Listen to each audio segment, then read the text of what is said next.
अस्सलामुअलैकुम नाजरीन, आप देख रहे हैं न्यू बीबीसी न्यूज HD और मैं हूं आपकी मेजबान सना चौधरी। शामिल करते हैं आज की अहम खबरें।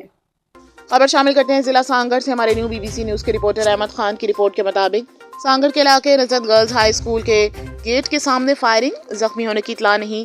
पुलिस ने जाए वारदात पर पहुंचकर पिस्टल के 4 होल बरामद कर लिए, जबकि शराफत नामी शख्स का कहना है कि आज सुबह छोटे भाई के साथ मोटरसाइकिल टकराने के बायस तल्ख कलामी हुई, जिस पर आज कुछ नामालूम अफराद ने मोहल्ले में आकर फायरिंग की। वाक़े की इब्तदाई रिपोर्ट सांगड़ थाने पर दर्ज करवा दी है।